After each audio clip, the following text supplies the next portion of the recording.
Boogity, boogity, boo.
All new at 4, a former Kansas police chief who led a raid last year on a small town newspaper, now facing charges himself. Former Marion Police Chief Gideon Cody is accused of persuading a potential witness in an investigation into his conduct of withholding information from authorities. Single charge alleges Cody's actions occurred on the day of the raid of the Marion County Record. Cody justified the raid by saying he had evidence the newspaper, the publisher, and one of its reporters had committed identity theft or other computer crimes, and verifying the authenticity of a copy of a business owner's state driving record. A report released by prosecutors, though, concluded that no crime was committed and that Cody reached an erroneous conclusion about their conduct because of poor investigations. For the first time, Governor Tim Walz solo on the campaign trail. He addressed union members in Los Angeles this afternoon. This comes as the Democratic ticket is working to solidify support with organized labor. And while former President Donald Trump is making headlines for his return to X last night, following some technical difficulties on that platform, the former president has been discussing his recent assassination attempt, and he has also shared plans for mass deportations next year with billion. When they see Biden. Harris, and he said he's not changing anything.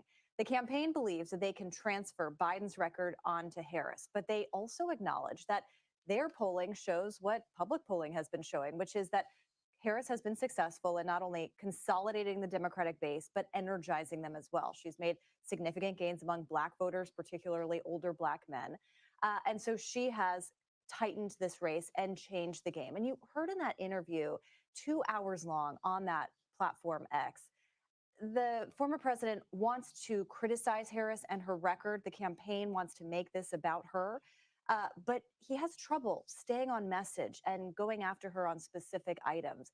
Uh, what we heard in that speech last night, or in that interview last night, was akin to the speeches that he's given at rallies.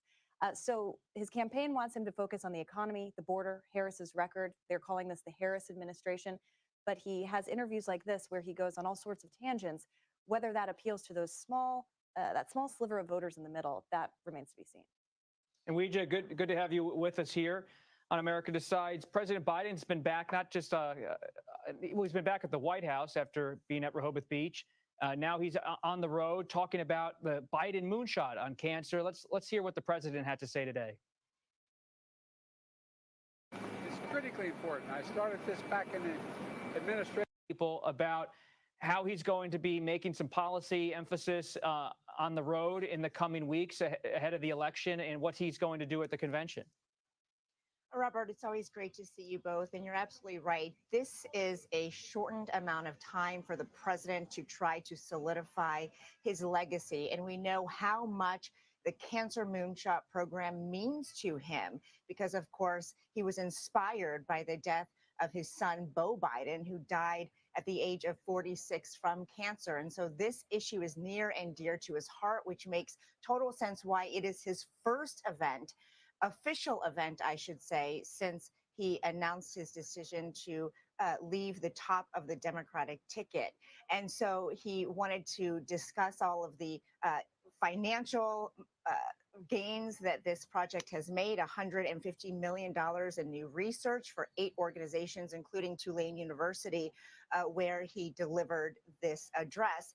And I think you hit something really important, Bob, which is that, he recognizes that there is now a limited amount of time to make sure that these key pieces of his legacy really remain in the spotlight. So I expect that every chance he gets, including when he delivers a keynote speech at the DNC convention on Monday, he will be taking a walk down memory lane to remind people of all that he has accomplished and his administration has accomplished over the course of 3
Iran may have been successful in accessing the Trump campaign. And now, CNN is revealing details about the top Trump advisor that appears to have been hacked, including that individual's name. I'll tell you all about it coming right up. Over the last few weeks, reporters from Politico, The Washington Post, and The New York Times claim to have received emails from an anonymous source named Robert. This individual named Robert used an AOL account to send over what appeared to be internal documents from the Trump campaign. One of those documents was a 271-page dossier on J.D. Vance, and it appears to be some sort of vetting document used before Trump selected J.D. Vance. Politico reached out to this individual named Robert and asked how they got the documents and who they were, and this is the response they got. I suggest you don't be curious about where I got them from. Any answer to this question will compromise me and also legally restricts you from publishing them. And late last week, we got confirmation from Microsoft that Iran has been trying to influence the American electorate by creating fake news sites and spreading misinformation. In that same alert from Microsoft, they confirmed that a former senior advisor had been hacked and that there was an attempt to gain access to a presidential campaign through that individual's compromised email account. And then over the weekend, the Trump campaign confirmed that they were the intended target of this hacking plot. Stephen Chung, a spokesperson from the Trump campaign, released the following statement. These documents were obtained illegally from foreign sources hostile to the United States, intended to interfere with the 2024 election and sow chaos throughout our democratic process. On Friday, a new report from Microsoft found that Iranian hackers broke into the account of a high-ranking official on the U.S. presidential campaign in June 2024, which coincides with the close timing of President Trump's selection of a vice presidential nominee. Now, what's interesting to me is that the Trump campaign did not contact law enforcement when they were made aware of this hacking attempt. They claim it's due to a lack of trust. But if you were genuinely concerned about a foreign entity trying to hack your campaign, then it seems like you would reach out to the authorities.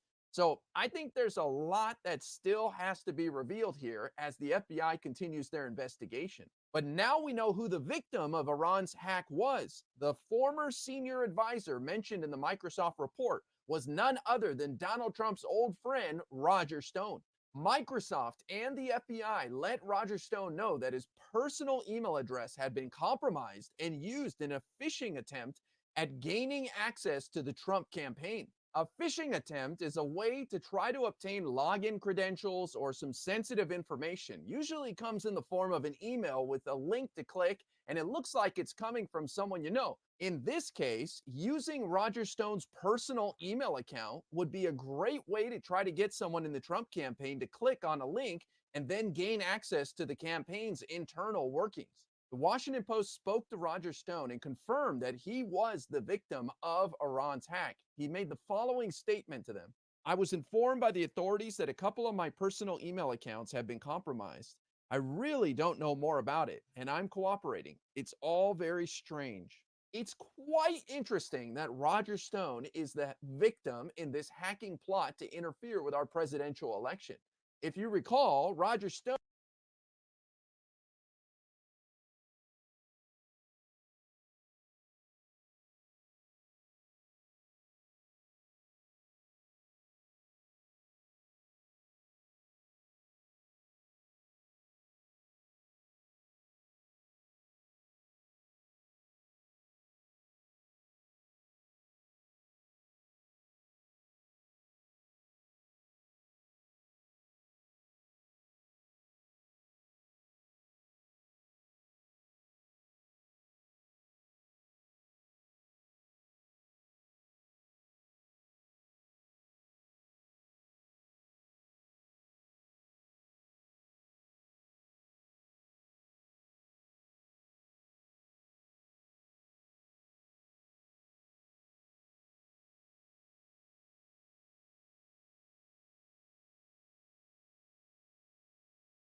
Stone was on the other side of the equation back in 2016 when he was a main character in the whole WikiLeaks Clinton campaign scandal that involved leaked emails from her campaign at the time. And I wonder if it was the fact that it was Roger Stone's personal email accounts that were hacked that made the Trump campaign reluctant to contact law enforcement. Perhaps they're concerned about some other information being distributed from Roger Stone's email accounts. And I understand why news organizations are reluctant to publish any of this information they're receiving from this anonymous source, Robert. They seem to have learned some lessons from 2016, where they played a role in distributing this hacked information and allowing a foreign entity to influence our elections. Even going back to the Hunter Biden laptop story in 2020, the media was reluctant to post information that supposedly came from the hard drive. And now the Trump campaign finds itself in a similar situation, but this time they're the victim. Instead of spreading around this nonsense about Hunter Biden, now there's all this information floating out there about the Trump campaign. And how do you know what to believe? How do you know what actually came from the campaign? Or maybe something's been mixed in there to make them look bad. So it's good that the news orgs are holding back on publishing this information. But at the same time, it's quite rich that Trump is the one who will benefit from that. Whereas in 2016, he benefited from the media just spreading this information without a second thought. We're just going to have to see where the FBI investigation goes. But I feel like the Trump campaign is acting rather nervous about this hack, and Donald Trump himself may be sweating a bit as well, since Roger Stone has been a longtime personal friend and advisor to him. So he may have some information that Donald Trump would not want to get out there. So I don't think this is the end of the story. I think that there's going to be some more surprises coming soon. But they had shit to do.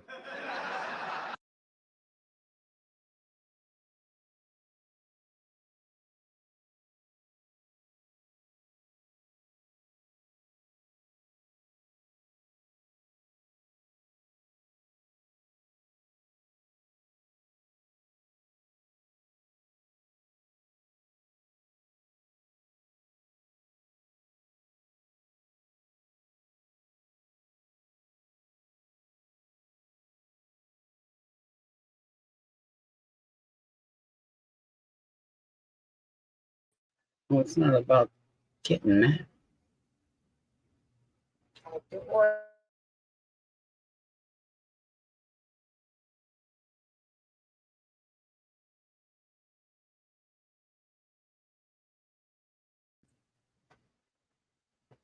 I will. I'm not really an email kind of person anymore, man. I just want to talk. I miss people. But have you heard back from, I wanted to ask you before you take off, have you heard back from AWB? And if not, do we know anybody that does or can get a hold of him quicker than we can over an email? Because I'm worried. I think he...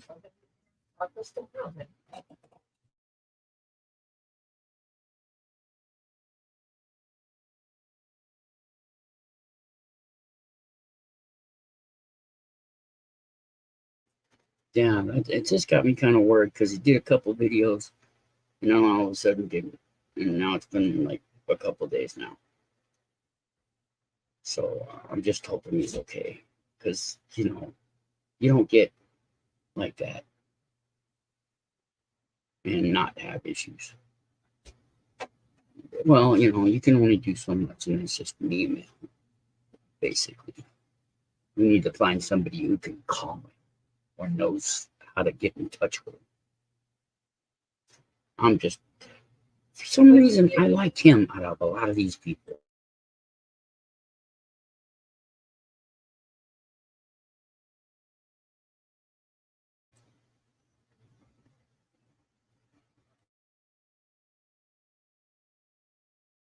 Yeah, pickles on hamburgers suck.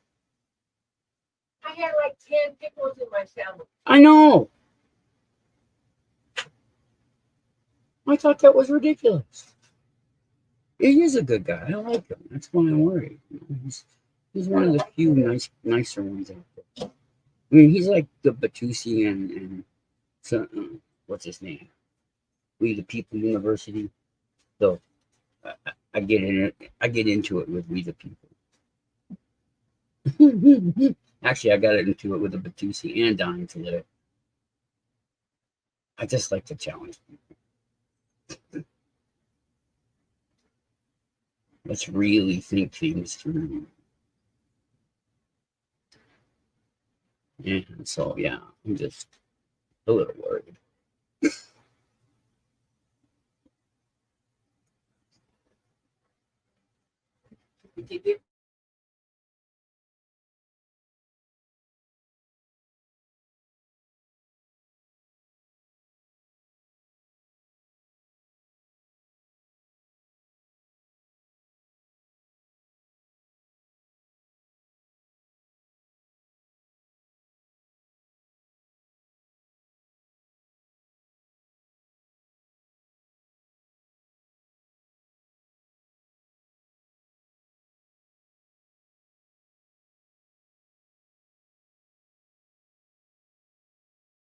All right.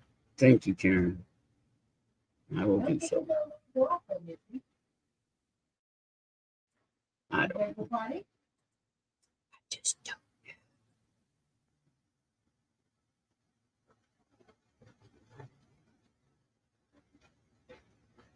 Okay, well, I can open.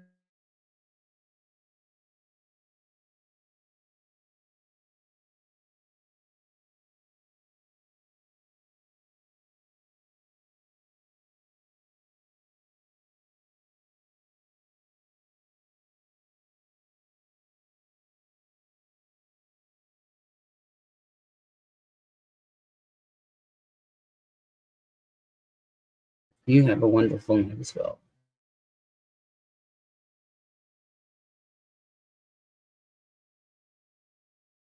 Good night. Good night. Chewy Prince. Sorry, I'm having a conversation with my wife, so that's why I'm in and out. I should have said that before.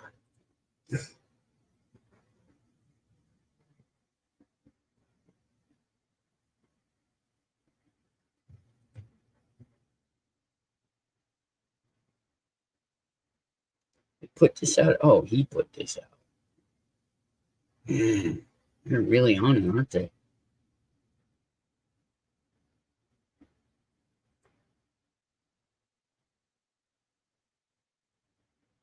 Oh, you just got me. Oh, oh, goodness.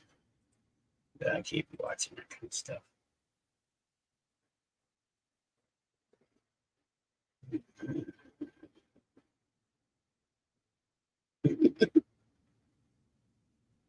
Mm.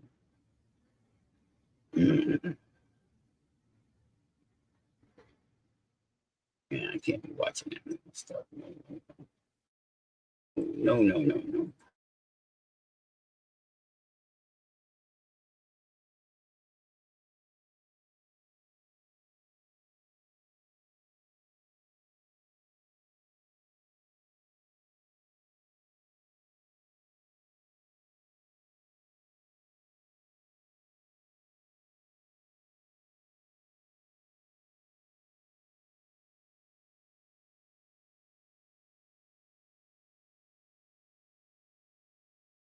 She forgot to leave her alone.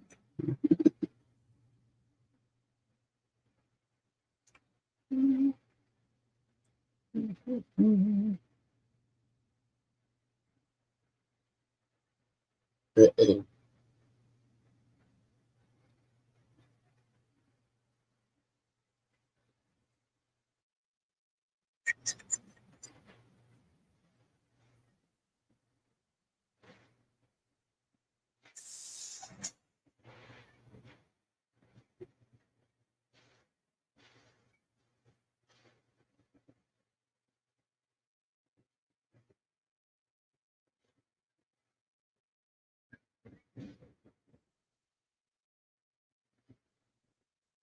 do not have.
call the cops and have you arrested.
Mm.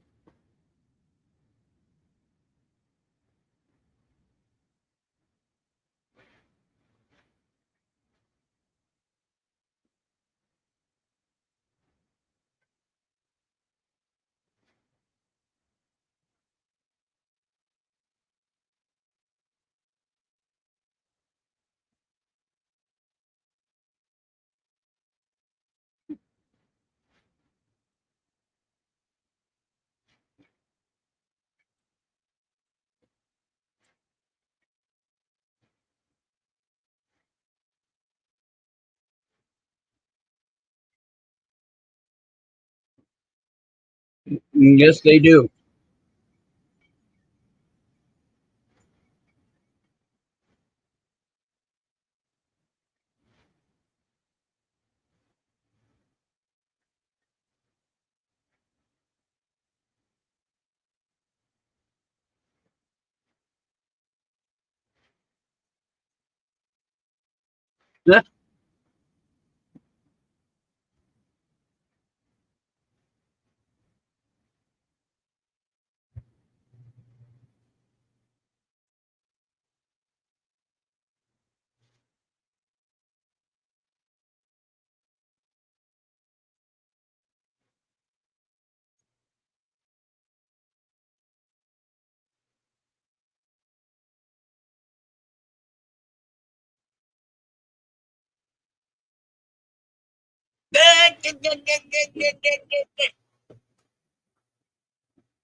I'll get you in trouble. Real trouble. But she saw the ball. I don't care. Eh? Yo, white girl. Ready?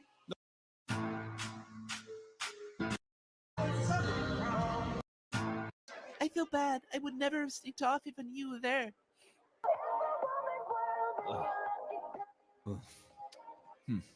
This is all a bit too much for some pancakes. It's too physical. Come on, guys! If you want a treat, don't be so rude. I'll get you in trouble. Real trouble. But she saw the ball. I don't care. Eh? Yo, white girl.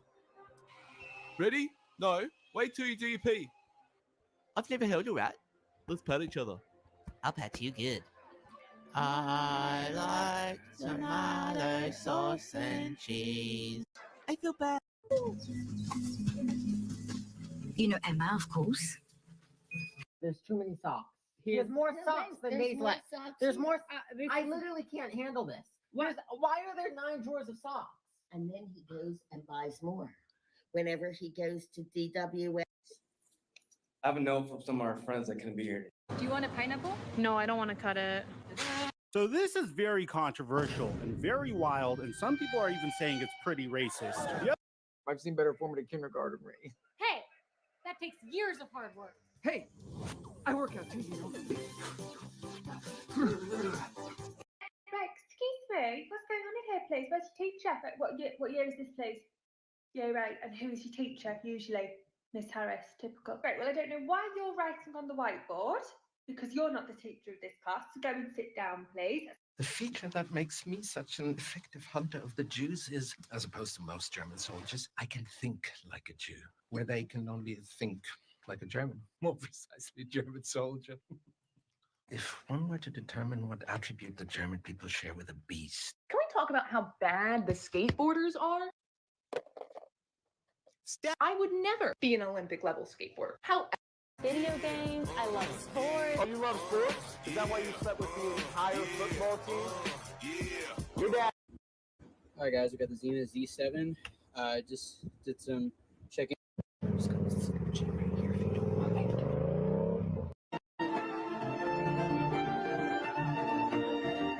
Was this the first time Thanos bled? Thanos doesn't know the color of his own blood. During the fight between Thanos and Iron Man, when Tony makes Thanos bleed using his nanotech suit, we see that his blood is red. But when Gamora stabs Thanos' fake projection on Planet Nowhere, his blood appears purple, suggesting that he assumed it would be purple due to his skin color. Was this the first? I had a mini basketball hoop in my room. I had students in clusters of 4. I'd put up a definition, they'd put up the vocab word that they think it is. Hi, we're the Larson family, and today we're doing a fun little prank on our kids to celebrate 4 million subscribers. For years, we've gained millions of subscribers for the fun little pranks that we've been doing on our kids, such as shaving my 9-year-old daughter's head when she was sleeping, leaving our 3-year-old son in bear territory, and most recently, putting some of their grandmother's ashes in the slime they play with. But today, we wanted to celebrate this new milestone by doing something we've never done before. Forcing them to go through their very own saw trap. We've spent the last 18 months building these torture chambers that they're gonna be in, and they have no idea we're behind this, so they really think they're about to be brutally murdered. To really get the vibe down perfectly, we did something crazy. We became pen pals with some of the worst serial killers out there. If you haven't already, make sure you like and subscribe. This is your sign to buy our new cotton candy gushers. Hi. About 2 years ago, I won one of those multi-state lotteries with a group of coworkers, and haven't told anyone besides my wife and besides one sibling. No one knows. How much? After taxes, it was about $22 million. Holy crap. How old are you? I'm edging up on about 50 years old. Okay. And so yeah, you haven't told anyone, and I've got some guesses, but why? Well, the first thing I did when I found out that I won was research. And it said, you know, that you read all those 1 in 5 people lose their lottery winnings or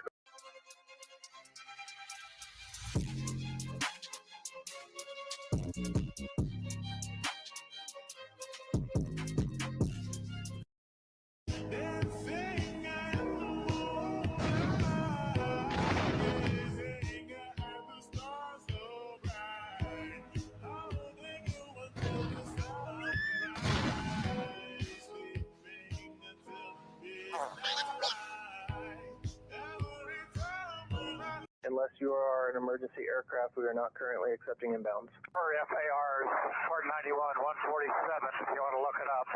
Chico Tower is currently closed to normal aircraft due to an airfield crash. Understand my situation.